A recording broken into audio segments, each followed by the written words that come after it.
నమస్కారం news vision కు స్వాగతం. ముందుగా ముఖ్య అంశాలు.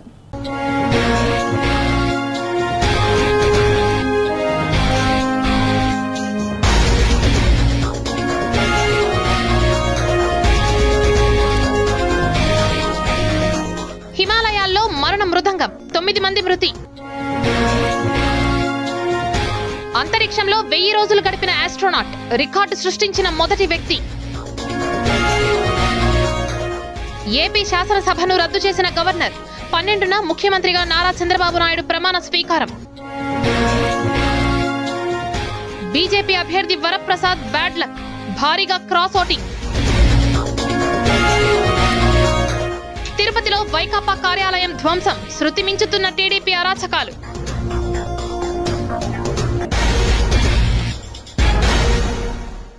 ఇక వార్తల్లోని వివరాలు చూద్దాం. శాసనసభ రద్దయింది. గవర్నర్ అబ్దుల్ నజీర్ రద్దు చేశారు. ఈ మేరకు నోటిఫికేషన్ జారీ చేశారు. జగన్ తన పదవి రాజీనామాకు గవర్నర్ ఆమోదం తెలపడంతో 15వ అసెంబ్లీ రద్దయింది. కాగా ఏపీ ఎన్నికల్లో చంద్రబాబు ఘన విజయం సాధించిన సంగతి తెలిసిందే. ఈ క్రమంలో ఈ నెల 12వ తేదీన చంద్రబాబు ముఖ్యమంత్రిగా ప్రమాణ స్వీకారం చేయనున్నట్లు సమాచారం. ఈ ఎన్నికల్లో టీడీపీ, బీజేపీ, జనసేన కూటమి 164 స్థానాల్లో విజయం సాధించాయి. టీడీపీ 144కు గాను 135, జనసేన 21కి 21, బీజేపీ 10 చోట్ల పోటీ చేస్తే 8 స్థానాల్లో గెలిచింది. కాంగ్రెస్ ఒక్క చోట కూడా గెలవలేదు. పవన్ కళ్యాణ్ పిఠాపురంలో దాదాపు 70,000 మెజారిటీతో గెలిచారు. నారా లోకేష్ మంగళగిరిలో అత్యధికంగా 91,000 మెజారిటీతో గెలుపొందారు. ఎన్నికల్లో ఘన విజయం సాధించి చిరంజీవి ఇంటికి వెళ్లిన జనసేనాని పవన్ కళ్యాణ్ కు మెగా ఫ్యామిలీ ఘన స్వాగతం పలికింది. బాబాయిని రామ్ చరణ్ సాదరంగా ఆహ్వానించగా సోదరీమణులు దిష్టి తీశారు. తల్లి అంజనాదేవితో పాటు చిరంజీవి దంపతుల కాళ్లు మొక్కిన పవన్ కళ్యాణ్ ఆశీర్వాదాలు తీసుకున్నారు. కుటుంబ సభ్యులతో కలిసి కేక్ ను కట్ చేసి సంబరాలు చేసుకున్నారు. పవన్ వెంట ఆయన భార్యతో పాటు కుమారుడు అకీరా కూడా ఉన్నారు.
తిరుపతిలో భారీ వర్షం పడింది. ఎడతెరిపి లేకుండా వర్షం పడుతుండటంతో రోడ్లన్నీ జలమయమయ్యాయి. దీంతో ప్రజల రాకపోకలకు కొంత ఇబ్బందులు ఎదురయ్యాయి. రాష్ట్రంలోకి నైరుతి రుతుపవనాలు ప్రవేశించడంతో వాతావరణం ఒక్కసారిగా చల్లగా మారింది. దీంతో ఇన్నాళ్లు ఉక్కపోతతో ఉక్కిరిబిక్కిరైన జనం కాస్త ఊపిరి పీల్చుకుంటున్నారు. ఈ క్రమంలోనే గురువారం మధ్యాహ్నం తిరుపతిలో భారీ వర్షం కురిసింది. ఈదురుగాలులతో పాటు మెరుపులు, ఉరుములతో కూడిన వర్షం పడింది. ఈదురుగాలులకు చెట్లు నేలకొరిగాయి. విద్యుత్ సరఫరాకు అంతరాయం కలగకుండా అధికారులు తగిన జాగ్రత్తలు చేపట్టారు. అదేవిధంగా ఉమ్మడి చిత్తూరు జిల్లా వ్యాప్తంగా భారీ వర్షాలు కురుస్తున్నాయి. తిరుమల శ్రీవారిని పలువురు ప్రముఖులు దర్శించుకున్నారు. తిరుమల శ్రీవారి నైవేద్య విరామ సమయంలో టీడీపీ ఎమ్మెల్యే గాలి భానుప్రకాష్, జనసేన తిరుపతి ఎమ్మెల్యే ఆరణి శ్రీనివాసులు తదితరులు శ్రీవారిని దర్శించుకున్నారు. వీరికి రంగనాయకుల మండపంలో వేద పండితులు వేద ఆశీర్వచనాలు చేసి స్వామివారి తీర్థ ప్రసాదాలను అందించారు. అనంతరం వీరు ఆలయం వెలుపల మీడియాతో మాట్లాడారు.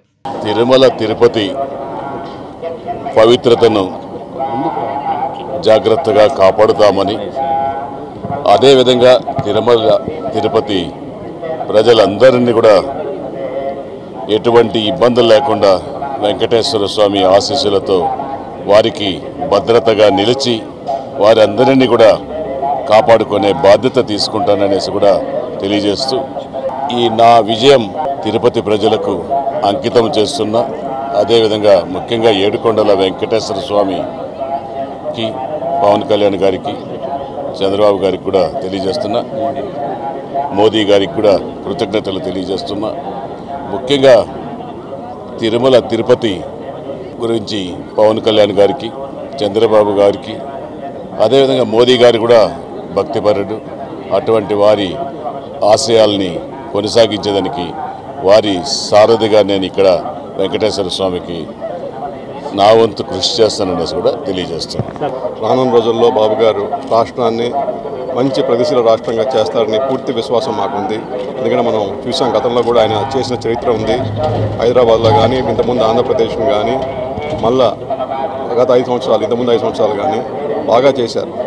ఈయన అది మళ్ళా పునరుక్తిగా అవుతుందని భావిస్తూ ఉన్నాం. ఖచ్చితంగా మంచి రాష్ట్రం కింద తీర్చిదిద్దుతారు. మోడీ గారు ప్రమాణ స్వీకారం 9వ తారీఖు ఉండడం వల్ల మంది 12వ తారీఖు ఉండొచ్చని మేము భావిస్తా ఉన్నాం. ఇప్పటిదాకైతే ఇంకా అధికారికంగా సంకేతాలు ఏం రాలేదు. 12వ తారీఖు ఉండవచ్చు.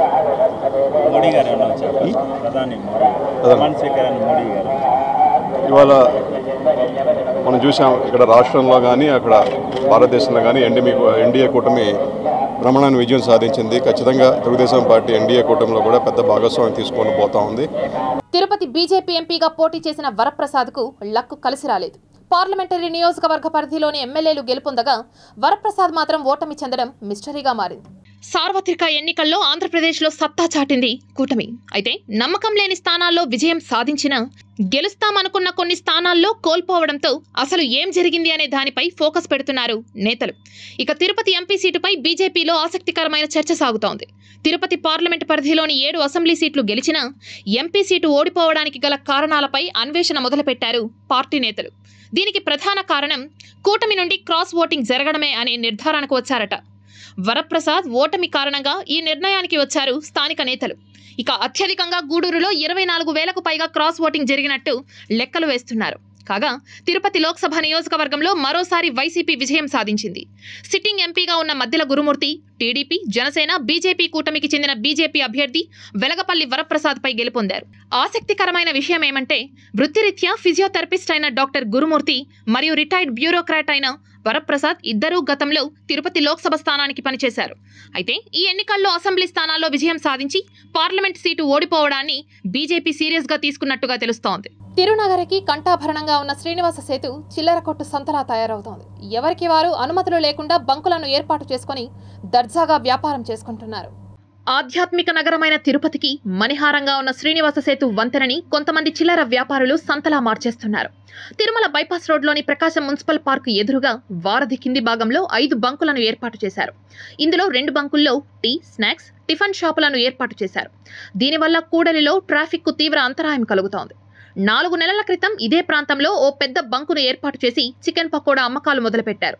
దానిపై తీవ్ర విమర్శలు రావడంతో మూసివేశారు. నెల రోజుల కిందట నిబంధనలకు విరుద్ధంగా విభిన్న రంగులు, సైజులలో ఇనుప బంకులు తెచ్చి రాత్రికి రాత్రే పెట్టేశారు. వీటికి అధికార పార్టీకి చెందిన నాయకుల అండ ఉండడంతో అధికారులు కూడా నిబంధనలకు విరుద్ధంగా అనుమతిచ్చినట్లు సమాచారం. నిబంధనలకు విరుద్ధంగా వీధి వ్యాపారుల పొట్టకొట్టేలా రాత్రికి రాత్రే బంకులను ఏర్పాటు చేసుకుని దర్జాగా వ్యాపారం చేసుకునే వారికి వంతపాడేలా అధికారులు వ్యవహరిస్తున్న తీరు పట్ల వీధి విక్రయదారుల కార్మిక ఫెడరేషన్ నాయకులు ఆగ్రహం వ్యక్తం చేస్తున్నారు. టౌన్ వెండింగ్ కమిటీ అనేది ఒకటి ఉంటుంది. ఆ టౌన్ వెండింగ్ కమిటీలో అటు మున్సిపల్ కమిషనర్ గారు, అదేవిధంగా ట్రాఫిక్ డిఎస్పీ, అదేవిధంగా సంబంధిత టౌన్ ప్లానింగ్ అధికారులు వీళ్ళందరూ కలిసి ఒక కమిటీ ఏర్పాటు చేయబడింది. ఆ కమిటీలో పలానా దగ్గర ఒక జోన్ ఏర్పాటు చేస్తున్నాం, వెండింగ్ జోన్ కావచ్చు, ఫుడ్ కోర్ట్ కావచ్చు, వగేరా వగేరా ఈ వ్యాపారులకు సంబంధించి ఏది తీసుకోవాలన్నా కూడా ఆ కమిటీలో చర్చించి నిర్ణయం తీసుకోవాలి. కానీ ఈరోజు అధికార యంత్రాంగం అంతా మా చెప్పు చేతుల్లో ఉన్నట్టుగా ఈరోజు కార్పొరేటర్లందరూ కూడా వాళ్ళకి సంబంధించిన వాళ్ళందరికీ కూడా ఎక్కడ పడితే అక్కడ బంకులు ఏర్పాటు చేస్తున్నారు. ఇది చాలా దుర్మార్గం. వీధి వ్యాపారులకు ఒక చట్టం ఉంది. ఆ చట్టం ప్రకారం అధికారులందరూ కూడా నడుచుకోవాలని చెప్పి కూడా అధికారులకు హెచ్చరిక తెలియజేస్తున్నాం. అక్కడ రోజువారీగా డబ్బులు వసూలు చేస్తున్నారు. అది ఎక్కడ రైల్వే స్టేషన్ కానీ మన ఈస్ట్ పోలీస్ స్టేషను, శ్రీనివాసం, కొన్ని రద్దీ ప్రాంతాల్లో, కొన్ని కూడల దగ్గర ఈ బంకులు అనేది ఏర్పాటు చేయడం ద్వారా చిరు వ్యాపారస్తులందరూ కూడా చాలా వరకు వ్యాపారాలతో నష్టపోతున్నారు, ఇబ్బందులు పడుతున్నారు. దీన్ని అధికారులు కానీ రాజకీయ నాయకులు కానీ స్పందించి ఈ బంకుల్ని ఎక్కడికక్కడ తీసేయాలని చెప్పి సిపిఐ పార్టీగా డిమాండ్ చేస్తున్నాం. స్వచ్ఛతలో మేటిగా నిలిచి కేంద్రం నిర్వహించిన స్వచ్ఛ సర్వేక్షణ్ పోటీల్లో మొదటి 10లోపు ర్యాంకులు సొంతం చేసుకున్న తిరునగరిలో చినుకు పడితే చాలు ఛిద్రమే అన్నట్లుగా ఉంది పరిస్థితి. వర్షం పడితే నగరంలో పారిశుద్ధ్యం అధ్వానంగా తయారవుతోంది. పేరు గొప్ప ఊరు దిబ్బ అన్నట్లుగా ఉంది తిరుపతి పరిస్థితి. సుమారు గంట పాటు నిలవకుండా వర్షం పడితే ఆ తర్వాత రోడ్లన్నీ జలమయమవుతున్నాయి. కాలువలు పొంగి పొర్లుతున్నాయి. రోడ్లన్నీ చెత్తా చెదారంతో నిండిపోయి మురుగునీరు దుర్వాసన వెదజల్లుతోంది. బస్టాండ్, కూరగాయల మార్కెట్ బురదగా తయారైంది. అడుగు తీసి అడుగు వేయలేని పరిస్థితి ఏర్పడింది. కాలువల్లో వ్యర్థాలతో పాటు ప్లాస్టిక్ కవర్లు వేయడం వలన కాలువలు అక్కడికక్కడే బ్లాక్ అయ్యి మురుగునీరు రోడ్లపై ప్రవహిస్తోంది. డ్రైనేజ్ వ్యవస్థ సక్రమంగా లేకపోవడం, ఉన్న కాలువల్లో పూడికలు తీయకపోవడం, కాలువలు ఆక్రమణలకు గురి కావడం వంటి కారణాలతో నగరంలో పారిశుద్ధ్యం గాడి తప్పిందని ప్రజలు ఆగ్రహం వ్యక్తం చేస్తున్నారు. స్మార్ట్ సిటీ సంబంధించి కేవలం పేరుకు మాత్రం తప్పితే చిన్నపాటి వర్షాలకి అన్ని వీధుల్లో కూడా పూర్తిగా డ్రైనేజ్ అనేది పూర్తిగా దెబ్బతినిపోయింది. ప్రధానంగా మున్సిపల్ అధికారులు ఎలక్షన్స్ కూడా అనే ఉద్దేశంతో దాదాపు 2 నెలల పాటు వాళ్ళు ఎన్నికల విధిలో ఉన్నప్పటికీ ఎలక్షన్స్ కూడా అయిపోయినప్పుడు కూడా కనీసం నగరంలో ఉన్నటువంటి పరిశుభ్రత గురించి వర్షాకాలంలో వస్తున్నాయి, కానీ ఇప్పటి వరకు ఎవరు కూడా జాగ్రత్తలు తీసుకొని అన్ని వీధుల్లో మున్సిపాలిటీ చేసేటువంటి చర్యలు తీసుకోవడం లేదు. ప్రధానంగా నిన్న కేవలం 1 గంట పాటు వర్షానికి అన్ని వీధుల్లో పూర్తిగా డ్రైనేజ్ వచ్చి ఇప్పుడు కాలువలన్నీ కూడా ఉప్పొంగిపోయి అన్ని రోడ్ల మీద మొత్తం డ్రైనేజ్ వచ్చే పరిస్థితి ఉంది. ఈరోజు మన పాత మున్సిపల్ ఆఫీస్ సర్కులు 4 చినుకులు పడిందంటే ఆ రోడ్డు మీద వాహనాలు పోలేదు, నడిచిపోయే వాళ్ళు కూడా పాసార్లు కూడా పోలేరు. ఇది పరిస్థితి. ఈ విధంగా ఉన్నటువంటి పరిస్థితిని వెంటనే దాన్ని పట్టించుకొని క్లియర్ చేయాలి మున్సిపాలిటీ వాళ్ళు కూడా. అదేవిధంగా ఈ రోడ్డు మీద కూడా అక్కడక్కడ చెత్త చెదారం ఎక్కువ ఎక్కడ పడితే అక్కడ పడి ఉంటుంది. మున్సిపాలిటీ వాళ్ళు మాత్రము కరెక్ట్గా నిలబడితే పన్ను కావాలని చెత్తకు పన్ను వేయడము మన ఆంధ్రప్రదేశ్లో ఇదే ఫస్ట్ టైము. కానీ ఇది ఎంతవరకు కరెక్ట్ అనేది కూడా మున్సిపాలిటీ అధికారులు కూడా తెలుసుకోవాలి. శ్రీ తాతయ్యగుంట ఆలయ పాలక మండలి సభ్యులు రాజీనామా చేసి ఆలయ కార్యనిర్వహణాధికారికి ఆమోదించవలసిందిగా విజ్ఞప్తి చేశారు. ఆంధ్రప్రదేశ్ రాష్ట్ర ప్రజలు సార్వత్రిక ఎన్నికల్లో ఇచ్చిన ప్రజా తీర్పును గౌరవిస్తూ శ్రీ తాతయ్యగుంట గంగమ్మ ఆలయ పాలక మండలి సభ్యులు రాజీనామా పత్రాన్ని ఆలయ అధికారికి అందజేశారు. తమపై ఎంతో నమ్మకం ఉంచి ఇంతటి విశిష్టత కలిగిన ఆలయానికి పాలక మండలి సభ్యులుగా నియమించిన మాజీ శాసనసభ్యులు టీటీడీ చైర్మన్ భూమన కరుణాకర్ రెడ్డికి, డిప్యూటీ మేయర్ భూమన అభినయ్ రెడ్డికి, మేయర్ డాక్టర్ శిరీషకు కృతజ్ఞతలు తెలిపారు. ఈ సందర్భంగా పాలక మండలి సభ్యులు వెంకటేశ్వర్ రాయల్ భారతి మాట్లాడుతూ ఈ 3 సంవత్సరాలు తమకు సహకరించి మద్దతు అందించిన అధికారులకు, ఆలయ సిబ్బందికి, పూజారులకు కృతజ్ఞతలు తెలియజేశారు. శ్రీ తాతయ్యగుంట గంగమ్మ ఆలయ పాలక మండలి రాజీనామా పత్రాన్ని అందజేసిన వారిలో హరినాథ్ రెడ్డి, కృష్ణవేనమ్మ, వెంకటేశ్వర్ రాయల్, భారతి ఉన్నారు. ఈ 3 సంవత్సరాల అవకాశం కల్పించేటువంటి మరి బొమ్మల కరుణారెడ్డి అన్న గారికి, మరి నాయకుడు అభినయ్ రెడ్డి గారికి, మరి మా జిల్లా ఉపాధ్యక్షుడు మల్లం రవిచంద్రారెడ్డి గారికి, మా వార్డు కార్పొరేటర్ తమ్ముడు గణేష్ గారికి నా కృతజ్ఞతలు తెలియజేస్తున్నాను. ఈరోజు ఆంధ్రప్రదేశ్ రాష్ట్ర ప్రజలు ఇచ్చిన తీర్పుని గౌరవిస్తూ మరి మా ధర్మకర్త మండలి సభ్యుడిగా మా సభ్యులందరూ కూడా మా మనస్సాక్షిగా మేము రాజీనామా చేస్తున్నాం. మా రాజీనామా పత్రాన్ని గౌరవ ఈవో గారు ఆమోదించవలసిందిగా కోరుకుంటున్నాను. రాష్ట్రంలో ప్రజలకు సుభిక్ష పాలన అందించేందుకు ఆంధ్ర రాష్ట్రాన్ని అభివృద్ధి పదంలో ముందుకు తీసుకువెళ్లేందుకు కూటమి కృషి చేస్తోందని టీడీపీ నాయకులు తెలిపారు. తిరుపతి బొమ్మగుంట సమీపంలో టీడీపీ నాయకులు పెద్ద ఎత్తున సంబరాలు చేసుకుని కేకును కట్ చేసి బాణాసంచాలు కాల్చుతూ వేడుకలను ఘనంగా నిర్వహించుకున్నారు. ఈ సందర్భంగా టీడీపీ నాయకులు మాట్లాడుతూ టీడీపీ, జనసేన, బీజేపీ కూటమితో రాష్ట్రం మరింత అభివృద్ధి పదంలో ముందుకు వెళ్తుందని, ఆ దిశగా తామంతా అభివృద్ధికి కృషి చేస్తామంటూ మీడియాకు తెలిపారు. ఈ జగన్మోహన్ రెడ్డి ఈ 5 సంవత్సరాలు చేసినటువంటి ఒక అవినీతి, అరాచకత్వం, అలాగే ఏదైతే తెలుగుదేశం క్యాడర్ కావచ్చు వాళ్ళని అణిచిపెట్టి ఎన్నో కేసులు పెట్టి ఎన్నో విధ్వంసాలకు పాల్పడ్డాడు. అలాగే ఒక ఉద్యోగస్తులను కావచ్చు, వ్యాపారస్తులను కావచ్చు, అందరినీ అనేక ఇబ్బందులకు గురి చేశారు. కాబట్టి వారందరూ కూడా ఈ జరిగిన ఎన్నికల్లో ఉక్కుపాదంతో జగన్మోహన్ రెడ్డిని తమ ఓట్ల ద్వారా తొక్కి పారేశారని కూడా ఈ సందర్భంగా తెలియజేసుకుంటూ ఆ పోరాటంలో భాగంగానే ఈరోజు అంత భారీ మెజార్టీతో తిరుపతిలో అయితేనేమి, రాష్ట్రంలో అయితేనేమి అంత భారీ మెజార్టీలో గెలిపించడం జరిగింది. అదేవిధంగా ఈరోజు ఇక్కడ ఈ 31వ వార్డు బొమ్మగుంట అనేది చంద్రబాబు నాయుడు కాలనీ అని చెప్పి పేరు ప్రతిష్టాపించిన చంద్రబాబు నాయుడు గారు ఆ రోజుల్లో ఇక్కడ ఉన్నటువంటి పూరు పేదలకు పట్టాలు ఇచ్చి ఇండ్లు కట్టించి దంపూరి రాజలక్ష్మి గారు కార్పొరేటర్గా ఉన్నప్పుడు ఇక్కడ పేదలకి చంద్రబాబు నాయుడు గారు వెంటనే స్పందించి ఇక్కడ ఉన్న వాళ్ళ పేదలందరికీ కూడా పట్టాలు ఇచ్చి కల్పించడం జరిగింది. ఈరోజు ఇక్కడ ప్రజలే వాళ్ళ ఉత్సాహాన్ని తెలియజేసుకుంటూ కేకులు, అన్నదాన కార్యక్రమాలు, పాలాభిషేకాలు ఇవన్నీ కూడా చేస్తూ ఉండడం అందరూ చూస్తున్నాము. ప్రజలు ప్రతి నియోజకవర్గంలో కూడా 20,000 నుంచి 80,000 వరకు మెజార్టీ ఇచ్చారంటే జగన్మోహన్ రెడ్డి పరిపాలనలో ఎంత విసిగి వేసారిపోయినారో దీన్ని బట్టి మనకు అర్థమవుతా ఉంది. వై నాట్ 175 అంటున్న జగన్మోహన్ రెడ్డికి ఈరోజు 10 సీట్లకే ఆంధ్ర రాష్ట్ర ప్రజలు కూర్చోబెట్టారంటే ఏ విధంగా నిరంకుశ వైఖరితో పరిపాలించాడంటే ఏ ఎలక్షన్లు జరిగినా మున్సిపాలిటీ అయినా పంచాయతీలైనా ఎమ్మెల్సీలైనా బై ఎలక్షన్ ఎంపీలైనా అంతా కూడా ఆయన ఏమనుకుంటే ఆ విధంగా ఎవరిని ఓట్లకు రానియకుండా అదేవిధంగా ప్రతిపక్ష నాయకుల్ని అరెస్ట్ చేసి నిర్బంధించి ఆ విధంగా ఎలక్షన్లో గెలవడం జరిగింది. జగన్మోహన్ రెడ్డి గారు ఆ రోజే కానీ ప్రజలు ఓట్లు వేసుంటే ఆ రోజే ఇంటికి వెళ్ళిపోయి ఉంటాడు. కూటమి విజయ సంబరాల్లో భాగంగా టీడీపీ తిరుమల అధ్యక్షుడు రాజు యాదవ్, తెలుగు యువత అధ్యక్షుడు రాఘవ ఆధ్వర్యంలో శ్రీవారి ఆలయం ఎదుట అఖిలాండం వద్ద కొబ్బరికాయలు కొట్టి మొక్కులు చెల్లించుకున్నారు కార్యకర్తలు. అనంతరం తిరుమల టీడీపీ అధ్యక్షుడు రాజు యాదవ్ మీడియాతో మాట్లాడారు. ఈరోజు ఆంధ్రప్రదేశ్ రాష్ట్రానికి ఒక దరిద్రం వదిలిపోయింది. మన చంద్రబాబు నాయుడు ముఖ్యమంత్రిగా కావాలని కోరుకున్నాం మేము. దానికని ఈరోజు కొండ మీద ముక్కుబడి చెల్లించాము. తిరుమల స్థానికులంతా ఈ పట్టిన గ్రహాలన్నీ వెళ్ళిపోయాయని అధికారుల తీరుని చూసి వాట్సలాక ఆడలు కన్నీళ్లు పెట్టుకునే రోజులు ఉన్నాయి. అవన్నీ కష్టాలని తొలగిపోయినాయని మా తెలుగుదేశం పార్టీ కుటుంబ సభ్యులందరూ అంతా హ్యాపీగా ఉన్నారు. తిరుమల వాళ్ళంతా అమరావతికి బయలుదేరి ప్రమాణ స్వీకారం అక్కడ ఉంటామని చెప్పి అందరినీ కోరుకుంటాం. మనం తీసుకుంటాం. ఇన్ని రోజు తిరుమలలో ఒక నరకం అనిపించాం మేము. ఆ నరకం ఈ రోజుతో ఆ దరిద్రం అంతా వదిలిపోయి కొత్త నిమక్తి అయిపోయి మా కొత్త జీవితం ప్రారంభిస్తాము ఈ రోజు నుంచే. కాబట్టి ఈ రోజు మా కష్టాలన్నీ తిరిగిపోయి ఇన్ని రోజు మేము కన్నీళ్ళు పెట్టుకొని లోపల దాంకొని తిరిగిన రోజులు ఉన్నాయి. అవన్నీ కలిగి శ్రీనివాసులు చూసుకుంటాడు ఆయన. మేము కష్టాధిపులు చేయము. మా పార్టీ అలాంటిది కాదు. మా సిద్ధాంతం వేరే, మా ఒక పద్ధతి, ఒక నియమితమైన పార్టీ ఇది.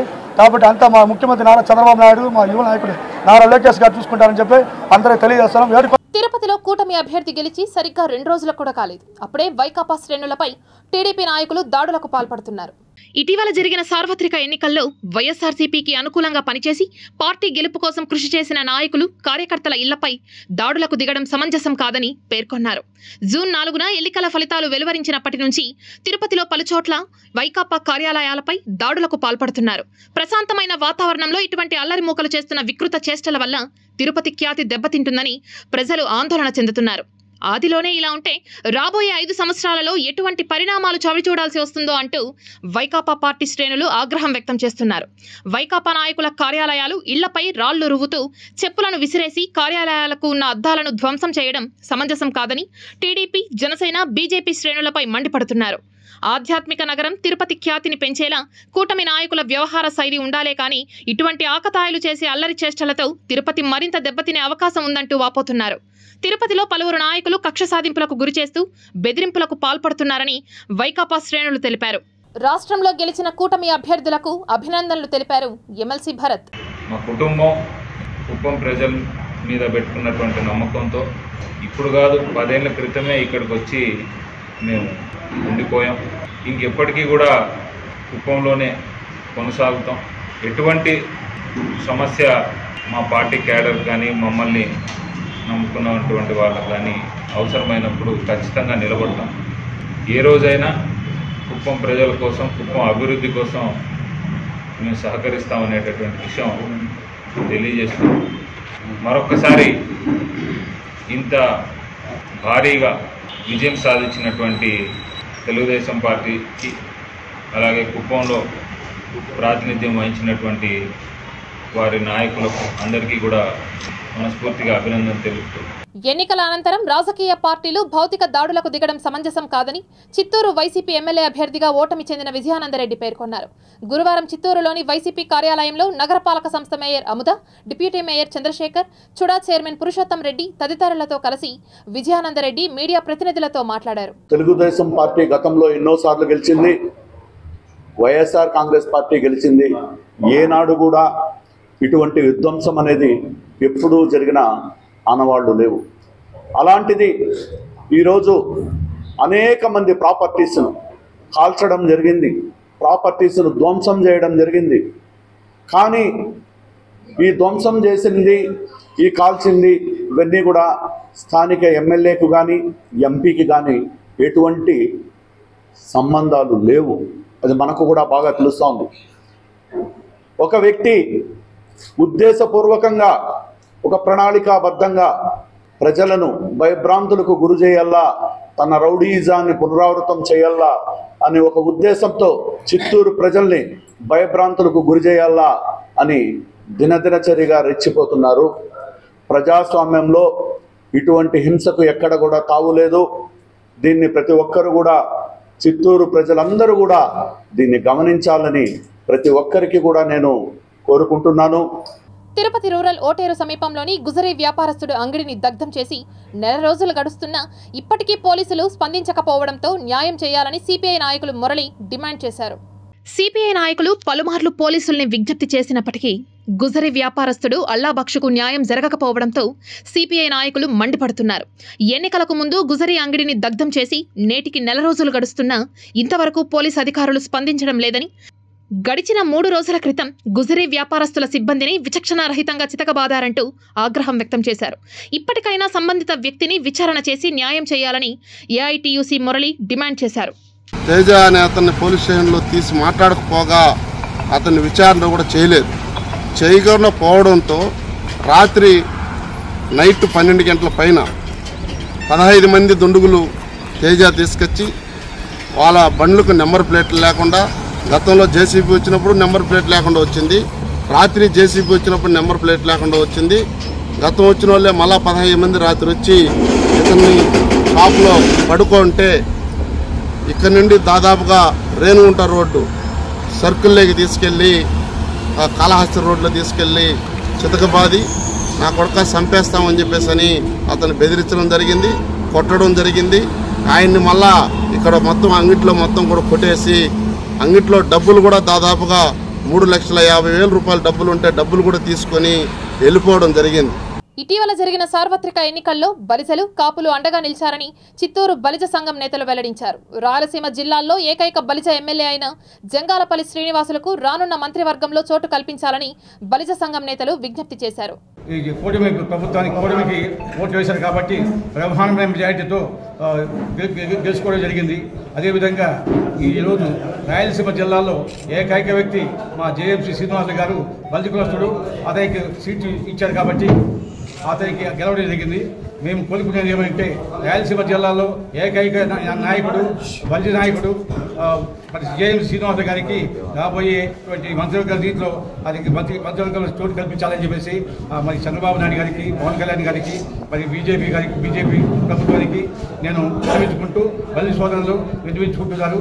ఈ యొక్క దీని రాయలసీమ జిల్లాలో ఎవరికి కూడా బలిజ సోదరులు లేదు కాబట్టి ఏకైక వ్యక్తి ఆ జేఎంసీ శ్రీనివాస్ ఉన్నాడు కాబట్టి అది మంత్రివర్గంలో స్థానం కల్పించాలని మరి కోరుకుంటున్నాను. ఆర్ఎన్ శ్రీనివాసులు గారు ఏకైక ఎమ్మెల్యేగా 62,000 పైచులకు మెజారిటీతో గెలిచినందున జనసేన పార్టీ తరఫున ముఖ్యంగా నారా చంద్రబాబు నాయుడు గారిని కానీ, పవన్ కళ్యాణ్ గారిని కానీ, మా చిత్తూరు జిల్లా బలిజ సంఘం తరఫున ముఖ్యంగా మా ఆర్ఎన్ శ్రీనివాసులు గారికి సముచిత స్థానం కల్పించి ఒక మినిస్టర్ పోస్ట్ కానీ, అదేవిధంగా తుడాలో ఏకైక కోఆప్షన్ మెంబర్గా కానీ, పైన కొండ మీద కూడా కోఆప్షన్ మెంబర్గా తిరుపతి ఎమ్మెల్యేకి ఇస్తారు.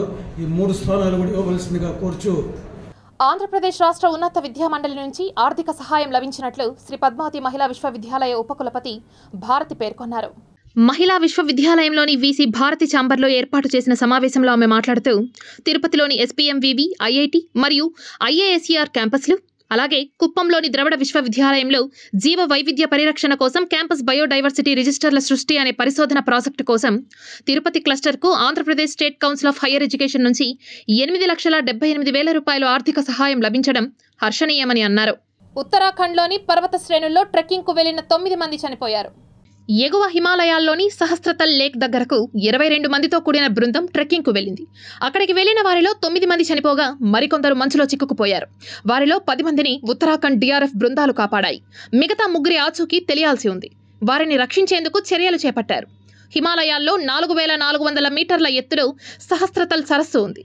హిమాలయన్ వ్యూ ట్రెక్కింగ్ ఏజెన్సీ మే 29న 22 మందితో కూడిన ట్రెక్కింగ్ బృందాన్ని 3 లోకల్ గైడ్లతో పాటు సరస్సు దగ్గరకు పంపింది. వారిలో 18 మంది కర్ణాటకకు చెందిన వారు కాగా మరొకరు మహారాష్ట్రవాసి. అయితే ఈ ట్రెక్కింగ్ బృందం తిరుగు ప్రయాణం జూన్ 7న ఉంది.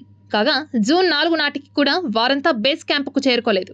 ట్రెక్కర్లు బేస్ క్యాంపుకు చేరుకోకపోవడంతో ట్రెక్కింగ్ ఏజెన్సీ అప్రమత్తమైంది. ప్రతికూల వాతావరణం వల్ల ఆ బృందమంతా దారి తప్పినట్లుగా గుర్తించింది. సర్చ్ ఆపరేషన్ చేపట్టగా మంచులో చిక్కుకొని 9 మంది చనిపోయినట్లుగా తేల్చింది. మరికొందరు చిక్కుకుపోయారని అధికారులకు సమాచారం ఇచ్చింది. దీంతో హెలికాప్టర్ సహాయంతో DRF బృందాలు గాలింపు చర్యలు చేపట్టాయి. వారిలో 10 మందిని కాపాడినట్లుగా ఉత్తరకాశీ కలెక్టర్ తెలిపారు. సహాయక చర్యల కోసం ఎయిర్ ఫోర్స్ సహాయం తీసుకున్నట్లు తెలిపారు. మిగతా 3 కోసం ఏరియల్ రెస్క్యూ ఆపరేషన్ చేపట్టినట్లు వెల్లడించారు. రష్యాకు చెందిన వ్యోమగామి ఒలేగ్ అనే వ్యక్తి అంతరిక్షంలో 1000 రోజులు పూర్తి చేసిన ప్రపంచంలోనే మొదటి వ్యక్తిగా నిలిచారు. రష్యాలో వ్యోమగామిని కాస్మోనాట్ అని అంటారు. ఇంతకుముందు ఈ రికార్డు రష్యాకు చెందిన కాస్మోనాట్ గెన్నాడీ పడాల్కా పేరిట ఉంది. అతను 878 రోజులు అంతరిక్షంలో ఉన్నారు. ఒలేగ్ తన 5వ అంతరిక్ష యాత్రలో 1000 రోజులు అంతరిక్షంలో గడిపి ఆయన రికార్డును బ్రేక్ చేశారు. అంతర్జాతీయ అంతరిక్ష కేంద్రానికి 3వసారి కమాండర్గా కూడా బాధ్యతలు చేపట్టారు. కక్ష ప్రయోగశాలపై అతని చివరి అంతరిక్ష ప్రయాణం అంటే భూమి చుట్టూ తిరుగుతున్న అంతర్జాతీయ అంతరిక్ష కేంద్రం సెప్టెంబర్ 15, 2023న జరిగింది. అతన్ని సోయూజ్ అమూస్ 24 అంతరిక్ష నౌక ద్వారా అంతరిక్ష కేంద్రానికి పంపారు. అతనితో పాటు రష్యాకు చెందిన కాస్మోనాట్ కూడా ఉన్నారు. ఇప్పుడు ఒలేగ్ మరియు నాసా వ్యోమగామి ట్రెసీ డైసెస్ సెప్టెంబర్ 2024లో భూమికి తిరిగి రానున్నారు. ఒలేగ్ ఒక ప్రత్యేకమైన వ్యక్తి అని NASA translation research institute for space health మాజీ చీఫ్ అన్నారు. ఆయన చేసింది ఒక మైలురాయి. ఇలా చేయడం ప్రతి ఒక్కరికి సాధ్యం కాదు. ఇప్పుడు అతను మరికొన్ని నెలలు అంతరిక్షంలో గడపాలి. ఒలేగ్ తిరిగి వచ్చిన తర్వాత ఈ 5 విషయాలు అధ్యయనం చేస్తామని అన్నారు. ఉరికిట అంతరిక్షంలో వివిధ కాలాలను గడిపిన వ్యోమగాముల శరీరాలను అధ్యయనం చేస్తారు. ఈ 5 విషయాలను మనం కనుక్కోవచ్చు. మొదటిది, భూమికి చాలా దూరంలో నివసించే వారిపై కమ్యూనికేషన్ ఎంత ప్రభావం చూపుతుంది? రేడియేషన్ ప్రభావం ఏమిటి? ఒంటరిగా మూసి ఉన్న ప్రదేశంలో జీవించడం శరీరం, మనస్సుపై ఎలాంటి ప్రభావం చూపుతుంది? గురుత్వాకర్షణ ప్రభావం ఎలా ఉంది అనే విషయాలను తెలియజేస్తాయి. Tirupati gold jewellery and silver merchants association సమాచారం మేరకు తిరుపతి లోకల్ బులియన్ మార్కెట్లో బంగారం, వెండి ధరలు ఇలా ఉంటాయి. 24 క్యారెట్ల అపరంజి బంగారం 10 గ్రాముల ధర 75,100 రూపాయలు. 22 క్యారెట్ల బంగారం 1 గ్రాము ధర 6,726 రూపాయలు. వెండి 1 కేజీ ధర 93,000 రూపాయలు. రీటైల్ వెండి 1 గ్రాము ధర 95 రూపాయలుగా ఉంటుంది. వార్తలు ముగించే ముందు ముఖ్యాంశాలు మరోసారి చూద్దాం.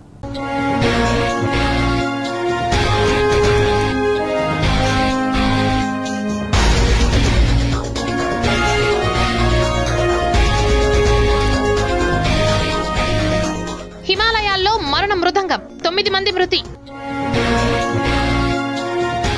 అంతరిక్షంలో 1000 రోజులు గడిపిన ఆస్ట్రోనాట్ రికార్డు సృష్టించిన మొదటి వ్యక్తి. ఏపీ శాసనసభను రద్దు చేసిన గవర్నర్, 12న ముఖ్యమంత్రిగా నారా చంద్రబాబు నాయుడు ప్రమాణ స్వీకారం. బీజేపీ అభ్యర్థి వరప్రసాద్ బ్యాడ్ లక్, భారీగా క్రాస్ ఓటింగ్. తిరుపతిలో వైకాపా కార్యాలయం ధ్వంసం, శృతి మించుతున్న టీడీపీ అరాచకాలు.